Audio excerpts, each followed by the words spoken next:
Curious George and the Ice Cream Surprise by Margaret and H.A. Rays. Read by Riley. When you hear this, turn the page. George was a good little monkey and always very curious. One hot afternoon he heard jingle, jingle, jingle, jingle. What could that music be? George was curious about the melody he heard coming in through the window. "That's an ice cream truck, George," said the man with the yellow hat. "You know summertime is here when you start hearing the music of the ice cream truck." George loved trucks, and he loved ice cream. Ice cream would taste so good on a hot day like today. He would find this wonderful ice cream truck right away. He started to climb out the window, but his friend stopped him. George had to finish his lunch first. By the time George rushed out the door, the music was gone. "Don't worry, George," the man said. "The ice cream truck makes a trip around town each day all summer long. We'll catch the ice cream truck tomorrow."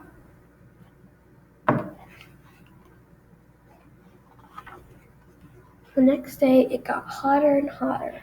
George waited for the ice cream truck, but there was no sight or sound of it.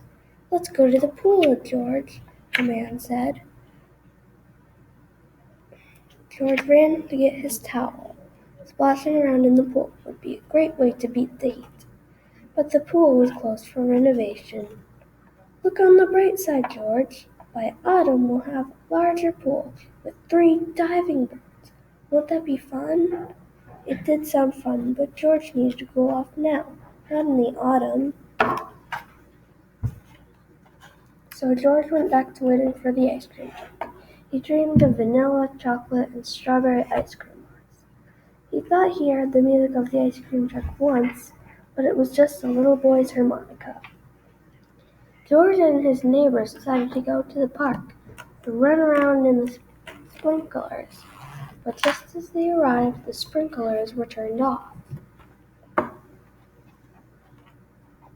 It was a long walk back home. Luckily for George, there was lemonade waiting for him on the porch. George took a drink and made a face. It was warm. "Sorry, George," the man with the yellow hat said. "Our freezer has decided to stop working. All our ice cubes have melted." Now would be the perfect time to hear the sweet sound of the ice cream truck. Wait, was that it? Yes, there was the ice cream truck, turning the corner now.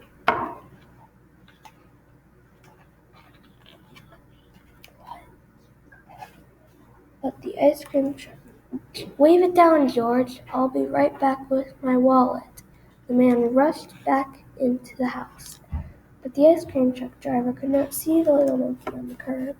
The truck was not driving very quickly, but it was driving away. George looked back at his house. He looked at the truck. Then he had an idea.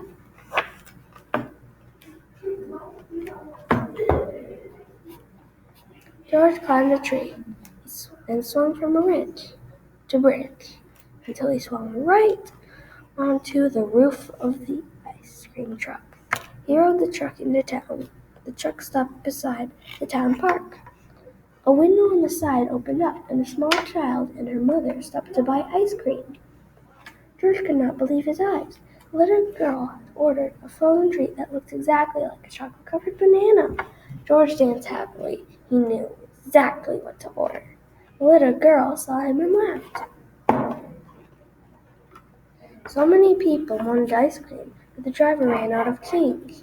He hurried over to the nearby bank to get more. Meanwhile, George noticed that the ice cream line was getting very long. Everyone looked hot. There was no shade to stand in. Maybe he could help. George jumped down into the truck, where it was dark and cool. He grabbed as many ice cream bars, cones, and ice pops as he could. He handed them out to the waiting children, their parents, and even their pets.